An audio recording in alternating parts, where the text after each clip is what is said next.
এই দাওয়াতে বেশিক্ষণ অপেক্ষা করবো না। আমি শুনেছি এই রাজ্যে নাকি ডাকাতের ভয় রয়েছে। কি বলছেন ঝাপনা? তাহলে তাড়াতাড়ি চলুন। হ্যাঁ বেগম। তোমার হাওয়া উঠেছে। ওই তো প্রবল হাওয়া উঠেছে।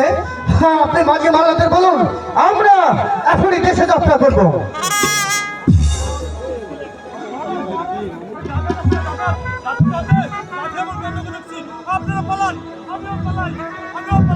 দেখি, হ্যাঁ আমরা কি ডাকাত হাতে সত্যি ধরা পড়ে গেলাম?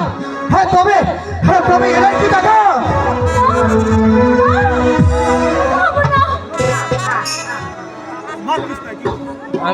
ভয় পেলে প্রাণে মারবো না। টাকা পয়সা ধন সম্পদ যা কিছু আছে আমাদের কাছে দিয়ে দাও।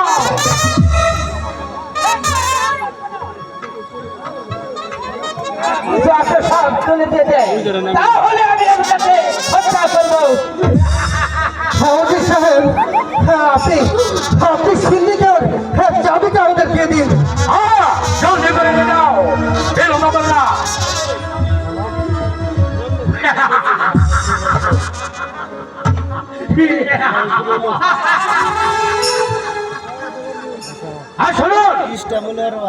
আপনার গায়ের ওই মুক্তার মালাগুলো আমাকে দিয়ে দিন।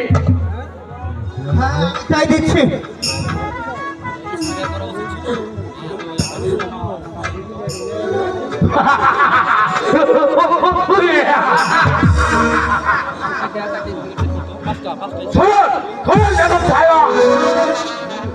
আপনার ওই গায়ের গহনাগুলো জলদি করে খুলে দিন। বিলম্ব করার টাকা আমাদের নেই। জলদি খুলে দিন বলছি। বেগম, তুমি গায়ের গহনাগুলো খুলে দাও বেগম। তোমার গায়ের গহনাগুলো খুলে দাও। সাহেব, আমরা যে ধরা পড়ে গেছি। এখন দিয়ে দাও।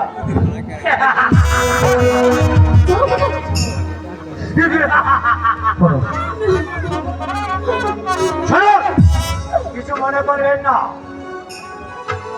শুনুন, আপনারা হচ্ছেন বড় লোক, আপনাদের টাকা পয়সা ধন সম্পদের অভাব নেই, তাই আপনাদের কাছ থেকে সমস্ত টাকা পয়সা এই এলাকার ফিরিয়ে দেই। এটাই হচ্ছে আমার ডাকাতি করা কথা না জানি সরল থেকে। আরো শুনুন, আমি 1 থেকে 3 পর্যন্ত গতি করব, এর বাদে কোনো কথা বলতে পারবেন না। তাহলে রেডি? 1, 2, 3।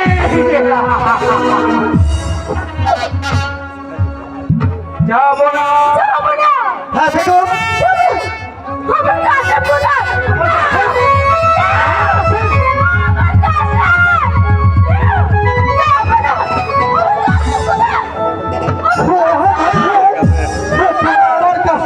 আমার বুকে ফিরিয়ে দিয়ে যাও। হ্যাঁ বেগম, হ্যাঁ কেন না বেগম?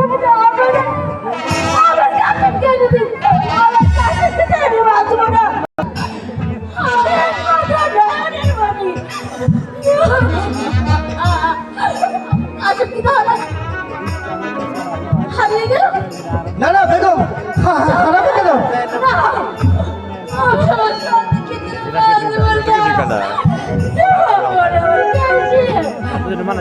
আমার কাশিম চুপকে গিয়েছে, আমি সেটি পথে যাবো।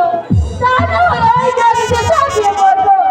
যাবো না, বেগম, শীঘ্রই বাংলার দরজা বন্ধ করে দিন। বেগম যেন ওই নদীতে ঝাঁপ দিতে না পারে।